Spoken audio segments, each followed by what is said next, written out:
کسی نے کہا ہے میرے والد صاحب کا انتقال ہو گیا ہے، کیا ہم ان کے نام کی قربانی کر سکتے ہیں؟ اس پر کیا طریقہ کار ہوگا؟ جی بالکل کر سکتے ہیں. نبی صلی اللہ علیہ وسلم نے 2 مینڈے ذبح کی، ایک اپنی طرف سے اور ایک امت کی طرف سے. اور آپ نے ایک دفعہ ایسا بھی کیا کہ ایک قربانی اپنی طرف سے اور ایک ان کی طرف سے جو قربانی نہیں کر سکے.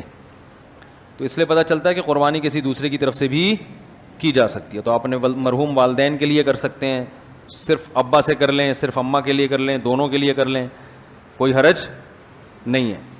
ہاں اب دونوں کے لیے کریں گے تو کیا ثواب تقسیم ہو کے ملے گا دونوں کو؟ یہ ایک سوال ہے.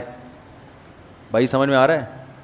بھائی ایک بکرا، ایک دمبا یا گائے کا ایک حصہ آپ کے مرحوم والدین دونوں کے لیے کر لیا آپ نے، تو کیا آدھا آدھا دونوں کے لیے ہوگا یا دونوں کو پورا پورا ثواب ملے گا؟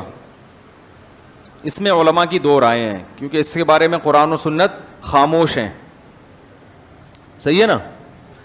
ابے بھائی بکرا ایک ہے اور ہو رہی ہے مرحوم ابا اور اماں دونوں کی طرف سے، تو کیا آدھا آدھا ابا اماں کو ثواب پہنچے گا یا پورے پورے بکرے کا پہنچے گا؟ سوال سمجھ میں آئے گا تو پھر جواب سمجھ میں آئے گا نا. تو اس میں علماء کی 2 رائے ہیں، کیونکہ قرآن و حدیث جہاں واضح نہیں ہو تو پھر اجتہاد ہوتا ہے نا. تو بعض جی نہیں، مرحوم میں زیادہ کے لیے بھی ہو سکتا ہے. زندہ میں تو ایک کے لیے ہی ہوگا، جو مرحومین ہیں ان میں پوری امت کے لیے جب نبی نے کر لیا تو صحیح ہے نا، تو آپ بھی پوری امت کے لیے بھی کر سکتے ہیں.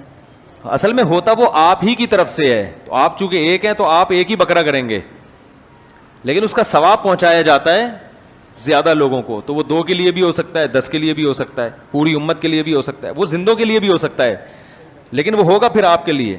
لیکن جب آپ قربانی 2 کی طرف 2 زندوں کے لیے کر رہے ہوتے ہیں، پھر وہ دونوں کے لیے الگ الگ ہو رہی ہوتی ہے، اس میں ایک میں 2 آدمی شریک نہیں ہو سکتے. لیکن صرف ثواب پہنچانے کی حد تک جہاں تک بات ہے، تو ثواب پہنچانے میں تو 10 کو پہنچا دیں آپ. تو اب علماء کہتے ہیں کہ بعض علماء کہتے ہیں ڈیوائڈ ہو کے پہنچتا ہے، صحیح ہے نا، اور بعض کہتے ہیں نہیں پورا ثواب اس کو بھی ملے گا، پورا ثواب اس کو بھی. دونوں قول ہیں علماء کے. تو اس لیے افضل تو یہی ہے کہ ابا کے لیے الگ کر لیں، اماں کے لیے الگ کر لیں، افضل یہی ہے. اور اگر نہیں کر سکتے دونوں کے لیے کر لیں، ایک ہی کر لیں دونوں کے لیے. اللہ پہنچانا چاہے گا تو دونوں کو پورے